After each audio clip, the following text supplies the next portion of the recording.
बच्चों आपसे पूछा गया था कि भाई 10 रुपए प्रोडक्ट का प्राइस है, कहां पे कंज्यूमर सेटिस्फाइड होगा, तो यहाँ पे भी आंसर क्या आएगा, fourth unit of a commodity. पहले टीयू से आपको एमयू निकालना पड़ेगा। समझ में आ गया? चलिए, टू कमोडिटी केस भी हम पढ़ चुके हैं, तो यहां से कुछ खास लिखने की जरूरत नहीं है आपको। चलते हैं आगे बच्चों, let's continue further, let's continue further. आप ध्यान से मेरी बात सुनिएगा बच्चों, बहुत ध्यान से। मेरे को थोड़ा सा स्लाइड में पीछे की तरफ जाना पड़ेगा और थोड़ी सी आपको लॉजिकल अंडरस्टैंडिंग देनी पड़ेगी। एंड लॉजिकल अंडरस्टैंडिंग ये है बच्चों कि ये जो यूटिलिटी का प्रिंसिपल था, ये दुनिया को किस महान आत्मा ने दिया बच्चों? किस महान आत्मा ने ये प्रिंसिपल दिया? किसी ने भी नहीं दिया। अल्फ्रेड मार्शल चाचू ने ये कॉन्सेप्ट दुनिया को दिया। अब भाई ऑब्वियस सी बात है, अगर कोई पर्टिकुलर पर्सन कोई नई रिसर्च दुनिया को देके गया, तो आप चाहेंगे कि भाई उसका नाम तो हो रहा है, आपका नाम उससे कहीं ज्यादा हो जाए। तो इन भाई साहब ने जो रिसर्च की यूटिलिटी के ऊपर, इन्होंने बहुत ज्यादा यूनिट्स को कंसिडर किया। यूनिट्स के बाद इन्होंने किसको कंसिडर किया? प्राइस को। और प्राइस के बाद इन्होंने किसको कंसिडर किया? इनकम को। 2 कमोडिटी मॉडल, 3 कमोडिटी मॉडल, याद आ गया? याद आ गया भाई? बट एक चीज अल्फ्रेड चाचू बतानी भूल गए। क्या भूल गए? आपने बच्चों को चाइना गेट मूवी देखी है? नहीं देखी? बॉलीवुड की बड़ी फेमस मूवी थी चाइना गेट। उसमें एक डाकू होता है बड़ा खूंखार टाइप का, और उसका एक बड़ा बढ़िया डायलॉग होता है।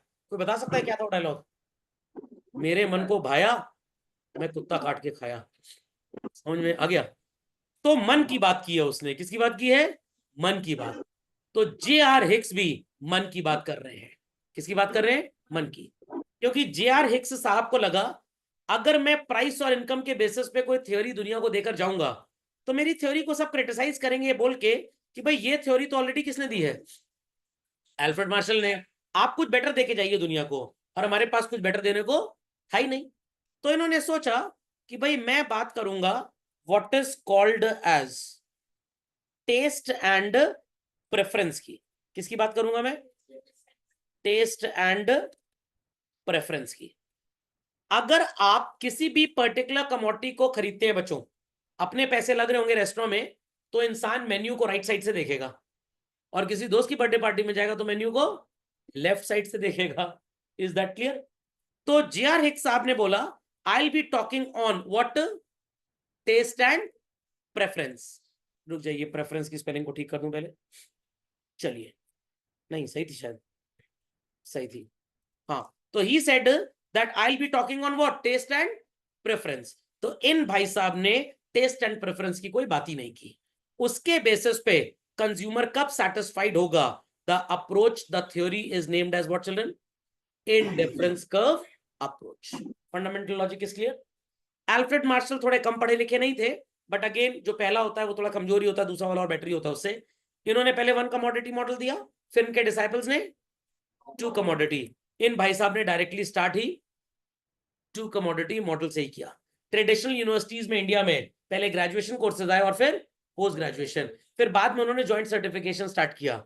बट आजकल जो नई यूनिवर्सिटीज खुल रही है बच्चों, वो एक साथ ज्वाइंट सर्टिफिकेशन कोर्स लेके आती है। क्यों? ताकि बच्चा 3 साल बाद उन्हें छोड़ के ना भाग जाए। अच्छा सर ये है, हम तो कुछ और ही समझ रहे थे। सच्चाई यही है, 3 साल बाद ग्रेजुएशन करके भाग जाओगे, फिर उनको दुकान अपनी चलाने के लिए लोग ढूंढने पड़ेंगे। तो भाई 5 ईयर एक साथ फंसा लो चंगुल में। Is that understood? तो ज्वाइंट सर्टिफिकेशन कोर्स चालू कर दिया। तो इनकी थ्योरी में टेस्ट एंड प्रेफरेंस के ऊपर ज्ञानबाजी ज्यादा होगी बच्चों। And he directly started with 2 commodity model. इतनी बात सबको समझ में आ गई बच्चों? इतनी बात सबको समझ में आ गई? Yes, sir. चलिए, तो सो कॉल्ड Yes, चलते sir. हैं आगे बच्चों। अपनी कॉपी में हेडिंग लिख लीजिए, determination of consumer equilibrium. I repeat, determination of consumer's equilibrium, consumer apostrophe S, on the basis of taste and preference using 2 commodity model। चलो भाई, तो ध्यान से मेरी बात सुनिएगा बच्चों। आपने एक रेस्टोरेंट विजिट किया और आपने कहा यहां कुछ खाने को अच्छा है नहीं, तो पापा चलिए हमको जो शादी का कार्ड आया था वहां चलते हैं। पापा कह रहे चलो सद्बुद्धि तो आई, नालायक हूं कम से कम। तो आप शादी ब्याह के टेंट में गए और ढेर सारे पकवान खाने पीने के थे। आपको मेरी बातें याद आ गई। दाल चावल तो वही 30 40 50 100 रुपए किलो वाला आइटम है। मैंगो 100 150 200 रुपए किलो। एप्पल भी अच्छा वाला, घटिया वाला तो 60 70 मिल जाएगा, अच्छा वाला 150 200 रुपए किलो। तो आप फेविक्विक लगाकर कहाँ पे बैठ गए? फ्रूट स्टॉल पे। कुछ लोग कह रहे हैं मैंगो के ऊपर बैठ गए, समझ में आ गया, फ्रूट स्टॉल पे बैठ गए। तो आप कौन सी दो चीजें खाना चाहते हैं? Apple and mango. अगर मैंगो का सेटिस्फैक्शन एप्पल से ज्यादा है तो आप क्या खाएंगे? सिर्फ मैंगो। और अगर एप्पल का सेटिस्फैक्शन मैंगो से ज्यादा है तो क्या खाएंगे? एप्पल। और अगर दोनों का सेटिस्फैक्शन बराबर है तो दोनों को खा लेंगे। Is that understood well? इसी को बोलते हैं बच्चों इनडिफरेंस कर्व अप्रोच।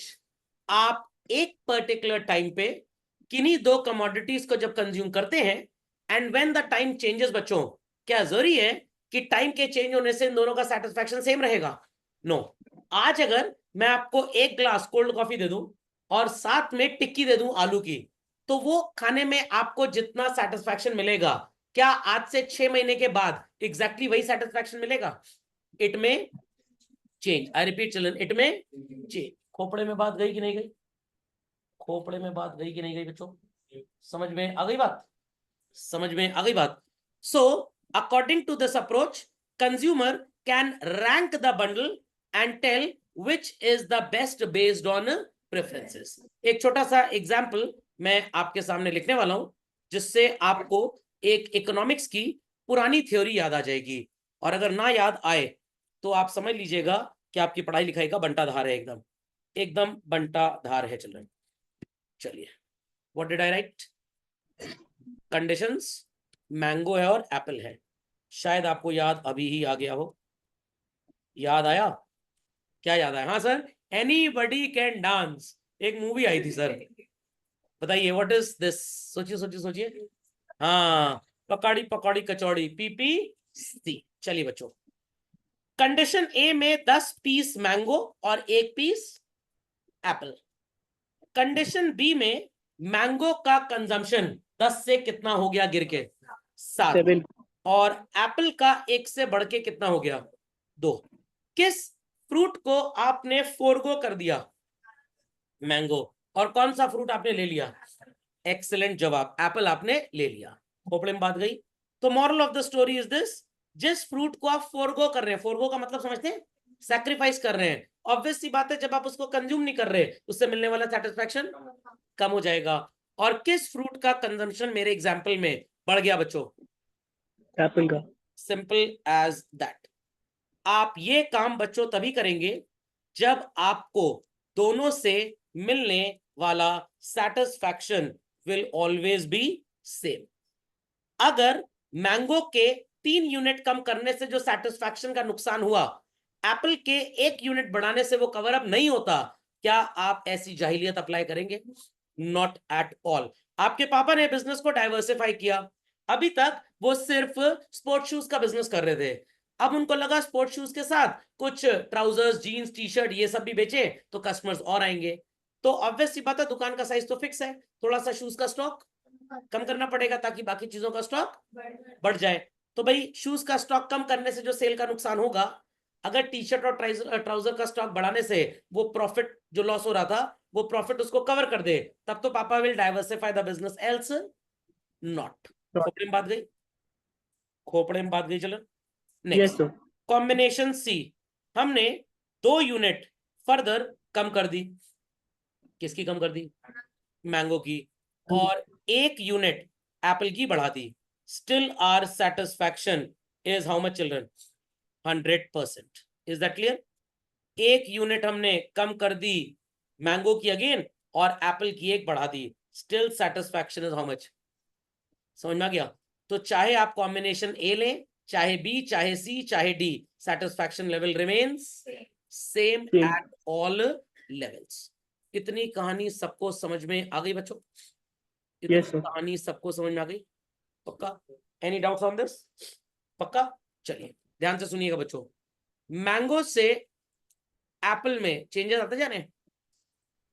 सबसे पहले ए कॉम्बिनेशन से जब आप बी कॉम्बिनेशन पे आए चिल्ड्रन, कितना आपने मैंगो का कंजम्पशन कम किया और कितना एप्पल का कंजम्पशन बढ़ गया 1:3 अगेन एप्पल का कंजम्पशन 1 बढ़ा और मैंगो का कितना कम हुआ 2 अगेन एप्पल का कंजम्पशन 1 बढ़ा और मैंगो का कितना कम हुआ children 1 fundamental logic is clear ये भी आपने कुछ पढ़ा है बच्चों पीपीसी में से क्या बोला जाता था याद करिए मार्जिनल रेट ऑफ ट्रांसफॉर्मेशन इसको बोलते हैं बच्चों MRS marginal rate of substitution satisfaction मत बोल दीजिएगा खोपड़े में बात गई तो कोई भी इंसान अगर मार्केट से कोई भी दो चीजें खरीद के ला रहा है पहले आपके घर में पहले मतलब मैं जनवरी फरवरी की बात कर रहा हूं एप्पल बहुत खरीदा जा रहा था मैंगो नेग्लिजिबल फिर मई जून में मैंगो का कंजम्पशन बढ़ गया और एप्पल का कम अब बारिश हो गई मैंगो का सीजन थोड़ा गड़बड़ा गया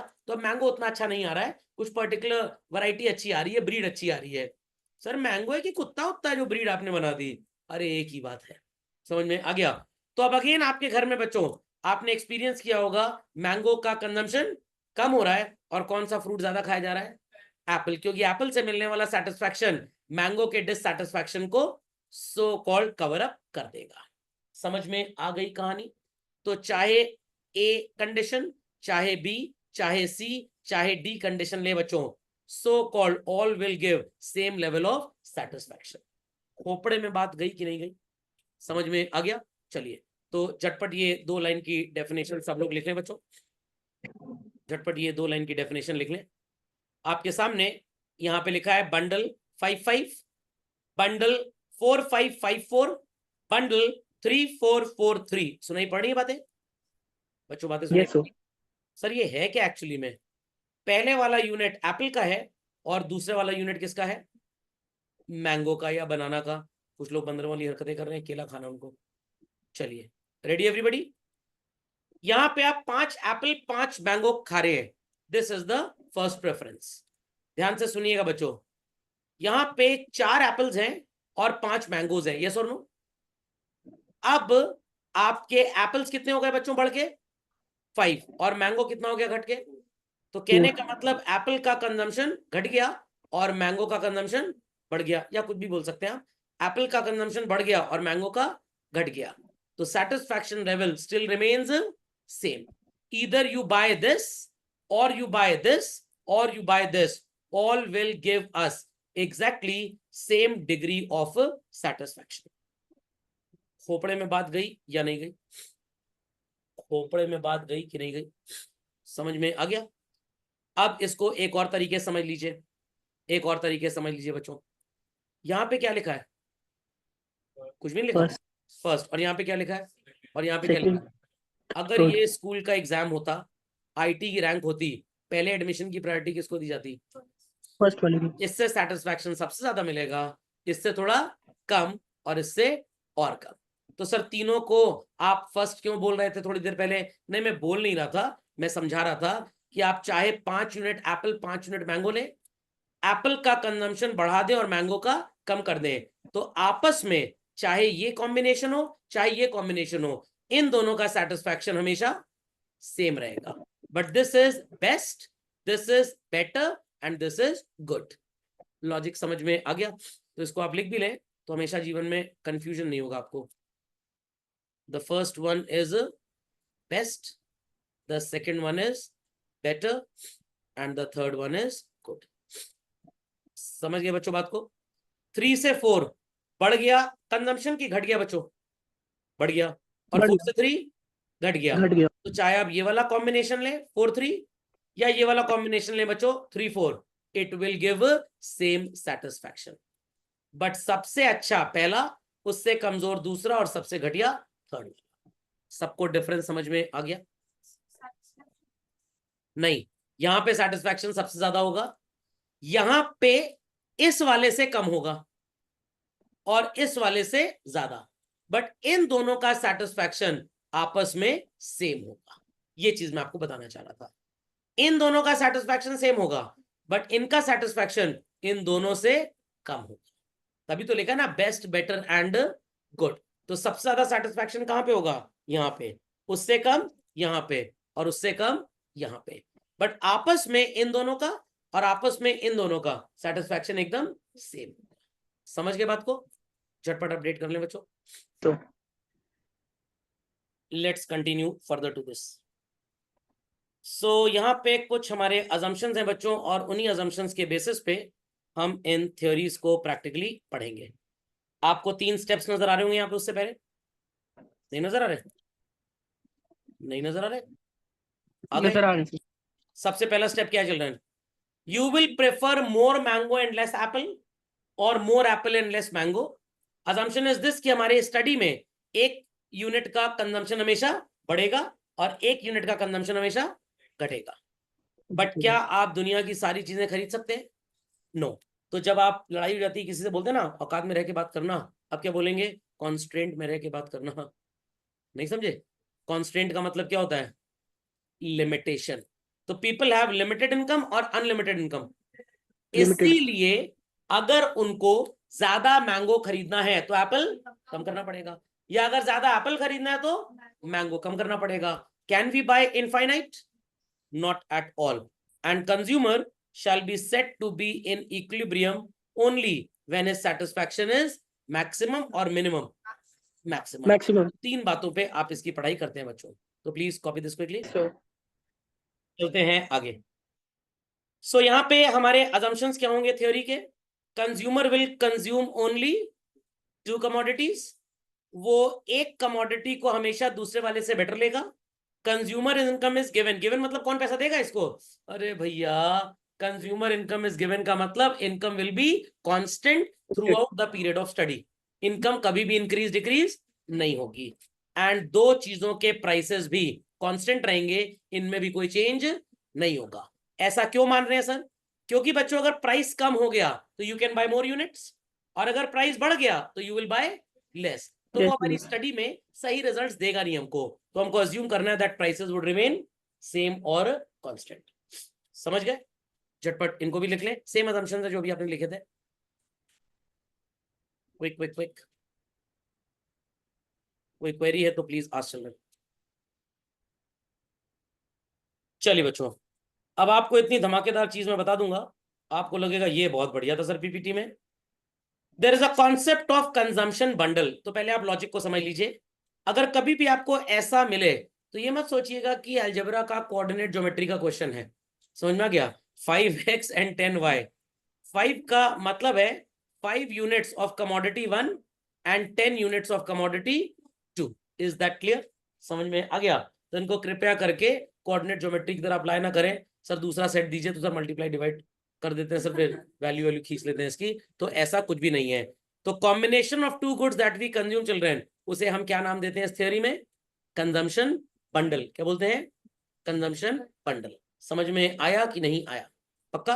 चलिए इसको भी लिख लें झटपट फास्ट। कंजम्पशन बंडल का मतलब सब लोग समझ गए? तो अगर आप 5 लीटर पानी और 20 पिज्जाज खरीदते हैं बच्चों, तो ये आपका हो जाएगा कंजम्पशन बंडल। खोपड़े में बात गई? खोपड़े में बात गई भाई। समझ गया व्हाट इज कंजम्पशन बंडल? चलिए अब ध्यान से सुनिएगा मेरी बात, बहुत ध्यान से। 2 बातें आपको नजर आएंगी। whensoever you consume anything, या तो आप इनडिफरेंट होंगे अपने बिहेवियर में 2 चीजों को लेकर, बट दोनों से मिलने वाला सेटिस्फैक्शन हमेशा सेम होगा। सर थोड़ा और विस्तार पूर्वक समझाइए। एप्पल और मैंगो का टेस्ट आपको अलग अलग लग सकता है, बट क्योंकि फल खाना है खाना खाने के बाद, तो एप्पल या मैंगो कुछ भी खा लीजिए, कोई फर्क नहीं पड़ता। तो आपको बुखार हो गया, सर बुखार हो हमारे दुश्मनों को। अरे जब भी मैं आप बोलता हूं मतलब मिस्टर एक्स की बात हो रही है। डॉक्टर कह रहा है भाई बुखार की दवाई ले लो, पैरासिटामोल। अब चाहे आप कैल्पोल की गोली ले लें, आप कॉम्बीफ्लैम ले लें, पैरासिटामोल का कोई कॉम्बिनेशन ले लें, तो दवाई का जो काम होगा वो एकदम सेम होगा, but brand name for consumption में भी different. Is that clear? Sir ये क्या होता है मोनोटोनिक? मतलब सर जिसका नाम मोनू होगा हम उसे टॉनिक पिलाएंगे पहले? अरे नहीं भैया, मोनोटोनिक का मतलब एक चीज को आप हमेशा खरीदते टाइम सुपीरियोरिटी देंगे और दूसरी चीज को हमेशा इंफीरियोरिटी। जैसे मेरे इस वाले एग्जाम्पल में अगर आपको याद हो जो मैंने दिखाया था एप्पल और मैंगो वाला, हम किसको हमेशा ज्यादा खरीद रहे थे? एप्पल को, और किसको कम कर रहे थे? Mango. We were having what children? Monotonic preference. यहां पे आपका सेटिस्फैक्शन लेवल क्या हो जाएगा, डिफरेंट। बट हमारा सेटिस्फैक्शन लेवल सब में क्या था, 100%, 100%, 100%। तो थोड़ा सा मैं पीछे की तरफ फिर आना चाहूंगा ताकि आपको ये बात मैं और अच्छे से समझा पाऊं। ध्यान से सुनिएगा, आ गया आपके सामने बच्चों। इसका सेटिस्फैक्शन सबसे ज्यादा, उससे कम इसका सेटिस्फैक्शन, और सबसे दलिद्र इसका। इसको बोलते हैं मोनोटोनिक। क्या बोलते हैं, मोनोटोनिक। चाहे इस कॉम्बिनेशन को ले चाहे इस कॉम्बिनेशन को ले, satisfaction will remain same. But बच्चों, क्या दोनों कंजम्पशन बंडल सेम है? एक 4 और 5 है और दूसरा 5 और 4। तो you are indifferent but satisfaction is same. You are indifferent but satisfaction is same. तो यहां पे इस बात को अगर आप मार्क कर लेंगे तो आपको बहुत बढ़िया तरीके से ये समझ में आ जाएगा। तो यहां पे बच्चों आपको लिखना है मोनोटोनिक प्रेफरेंस, और ब्रैकेट में लिखेंगे आप what is called as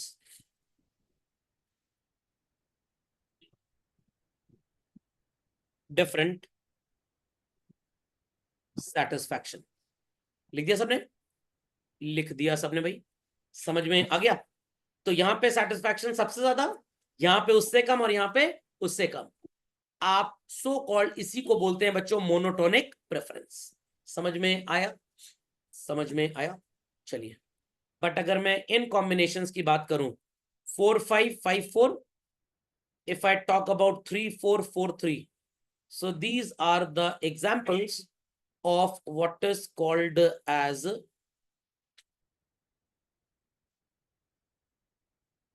we are indifferent but we are getting children same satisfaction. Logic understood well? Logic understood well? Logic understood well? Logic understood well? Reel नहीं अटक गई है? बुड्ढे खुसरों से पूछ रहा हूँ, Yes, वो sir. जवाब नहीं देते। Yes, sir. दोनों में डिफरेंस समझ में आ गया बच्चों? तो यहाँ पे आपका Yes, सिचुएशन sir. डिफरेंट है बट सेटिस्फैक्शन इज सेम। यहाँ पे भी वही हो रहा है, बट ऐसे देखेंगे तो you are having more satisfaction here, less here and least here. दोनों मीनिंग समझ में आ गए? दोनों मीनिंग समझ में आ गए? पक्का? चलिए, ट्रेन में ट्रैवल कर रहे हैं आप, should I clear the screen? AC 2 tier में आपका रिजर्वेशन है, चाहे आप बर्थ नंबर 5 पे बैठिए या 7 पे बैठिए, आपका डेस्टिनेशन सबके साथ ही आएगा, या लोअर बर्थ वाला पहले पहुंचेगा, अपर बर्थ वाला बाद में पहुंचेगा, सबका साथ में ही आएगा। समझ में आ गया डेस्टिनेशन? बट कहां पे आपको ज्यादा कन्वीनियंट लगता है बैठने में? अगर आप एक super senior citizen 80 years plus age के हैं बच्चों, लोअर बर्थ और अपर बर्थ, तो चाहे लोअर बर्थ में बैठिए चाहे अपर बर्थ में बैठिए, इनडिफरेंट तो है occupancy, but satisfaction for journey from starting to arrival it would be same, it is same satisfaction. पोपड़े में बात गई। बट कंफर्ट लेवल नीचे वाली बर्थ में, लोअर बर्थ में हमेशा ज्यादा होगा, ऊपर वाले में कंपैरेटिवली थोड़ा कम होगा। तो जब आप रेलवे रिजर्वेशन करवाते हैं, मेनी अ टाइम्स आप लिखते हैं भाई हमको लोअर बर्थ ही चाहिए, लोअर बर्थ ही चाहिए। तो भाई आपकी सोच क्या है पता है बच्चों? आप मोनोटोनिक हैं, क्योंकि आप इस बात को मानते हैं कि लोअर बर्थ का सेटिस्फैक्शन डिफरेंट होगा और अपर बर्थ का डिफरेंट। बट जब आपको तत्काल में टिकट मिलता है, पूंछ में आग लगी होती है, समझ में आ गया, और अपनी लंका खुद जलाना चाहते हैं कहीं जाकर, बहुत जरूरी है जाना, शादी में जाना है, किसकी शादी में जाना है? नहीं नहीं सर वो झूठ बोल रहे, डाइवोर्स में जाना है। शादी में नहीं गए तो सर ये थोड़ा खुशी का मौका है, तो जाना है सर, पड़ोसी वाले भैया डाइवोर्स हो रहा है। तो भाई आपको पता है कि भाई लोअर बर्थ और अपर बर्थ में ऑक्यूपेंसी का डिफरेंस तो है, बट कोई बात नहीं, हमें तो सिर्फ ट्रैवल करना है, तो your satisfaction is from travelling only. तो आपको जो टिकट मिलेगा आप लेकर चले जाएंगे। तो तत्काल का टिकट लेते टाइम आपका बिहेवियर क्या होता है? इनडिफरेंट, क्योंकि आपको सिर्फ जर्नी से मतलब है। बट नॉर्मल टिकट लेते टाइम आपका बिहेवियर मोनोटोनिक होता है, क्योंकि आपका बर्थ प्रेफरेंस होता है। नहीं समझे अभी भी? समझ में आ गई कहानी? Clearly understood? चलिए, इस चीज को मैं आपको कैसे डिस्प्ले कर सकता हूं, ध्यान से मेरी बातों को सुनिएगा। Question is at the top, ये है क्वेश्चन, नजर आ रहा है? और बच्चों ये है उसका आंसर। सर वही चीज तो लिखी हुई है, जो बच्चों यहां लिखा है वही यहां लिखा है, और जो यहां लिखा है वही यहां लिखा है। Is that clear? Is that clear? आप मैनेजिंग डायरेक्टर फाइनेंस थे मारुति सुजुकी में, आपने यहां पे जॉब छोड़ा और managing director finance Ford Motors में नौकरी पकड़ ली। क्या आपका पोर्टफोलियो चेंज हुआ? नो, मैं सैलरी की बात नहीं कर रहा हूं। तो managing director finance in Maruti, managing director finance in Ford, managing director finance in Hyundai, will it make any difference? Not at all. तो आपके स्कूल के फिजिक्स के टीचर, केमिस्ट्री के टीचर, मैथ्स के टीचर, तीनों की ग्रेडिंग एक ही होती है। व्हाट? PGT, पकौड़ी गुजिया टमाटर, पोस्ट ग्रेजुएट टीचर। तो भाई कॉलेज सेक्शन में कोई भी टीचर पढ़ाए, the joining the salary payable from the first month will be same for everybody. वो बात अलग है, एक टीचर 10 साल पुराना भी उसकी सैलरी ज्यादा होगी, कोई 1 साल पहले उसकी सैलरी थोड़ी कम होगी, बट सबके लिए रूल्स एंड रेगुलेशंस एकदम सेम होंगे। बट भाई ये है नर्सरी के टीचर, ये है 9th-10th वाले, और ये 11वीं 12वीं, तो यहाँ पे लेवल का फर्क आ गया कि नहीं आ गया? तो आपकी चाची जी, नहीं समझ में आई बात? सगी चाची जी, तो सगी चाची जी कौन सी होती हैं? अरे मतलब पापा के सगे छोटे भाई की वाइफ। Is that clear? आपके फूफा जी, अभी कौन होते हैं सर? 2 इंट्रोडक्शन इनके, शादी ब्याह में मुंह फुला के बैठे होते हैं वो, ये वाला हिस्सा रिकॉर्डिंग का मत दिखाइएगा उनको। और दूसरा, जो आपकी मम्मी की सिस्टर के हस्बैंड हुए, तो भाई रिश्ता तो वही है ना? नहीं समझे? अरे मौसा जी, हाँ एक ही बात है, मौसा जी, उनका मुंह फुला ही रहता है। प्रैक्टिकली दोनों सेम है, थ्योरेटिकली दोनों डिफरेंट है। चलिए अब खुश? तो भाई पापा के भाई की वाइफ और मम्मी की बहन के husband, the relationship is same, indifferent है but satisfaction is same. Logic समझ में आया? लॉजिक समझ में आया? चलिए अच्छा ऐसे समझाता हूं। मान लीजिए कि भाई आपने ग्रेजुएशन करने की सोची, क्या सोची? चाहे बीए करें, चाहे बीकॉम करें, चाहे बीएससी करें, the level of course is, course की औकात सेम ही है, ना बीए के बाद नौकरी है, ना बीकॉम के बाद, ना बीएससी के बाद। फिर करेंगे क्या इसके बाद? शादी। ये शादी के लिए अच्छा है। ये है आपका 10वीं क्लास, ये है 12वीं क्लास, और ये है ग्रेजुएशन। समझ में आ गई बच्चों बात? तो इसको सेम लाइन में क्यों लिखा है? 25 यूनिट एप्पल का कंज्यूम करो और 1 यूनिट मैंगो का, सेटिस्फैक्शन इज व्हाट? 100%। एप्पल का कंजम्पशन 25 से गिर के 16 और मैंगो का कंजम्पशन 1 से बढ़ के 2, सेटिस्फैक्शन इज सेम। 100 तो बोल चुके ना एक बार, अब सेम बोल देते हैं। एप्पल का कंजम्पशन गिर के हो गया 10 यूनिट और मैंगो का बढ़ के हो गया 2 से 3 unit, satisfaction is same, 100% equal. तो कहने का मतलब आपने जब यहां से यहां मूव किया बच्चों, कितना लॉस ऑफ सेटिस्फैक्शन आपको एप्पल में बच्चों नजर आ रहा है? 4 यूनिट्स मैथ्स के हिसाब से बताना है, 25 से 16 का डिफरेंस 9 होता है। और मैंगो में कितना इंक्रीज हुआ सेटिस्फैक्शन? 1 यूनिट। फिर 16 से 10 इट्स अ चेंज ऑफ 6 और 2 से 3 it's a change of 1 unit. क्या बोलते हैं? Marginal rate of substitution.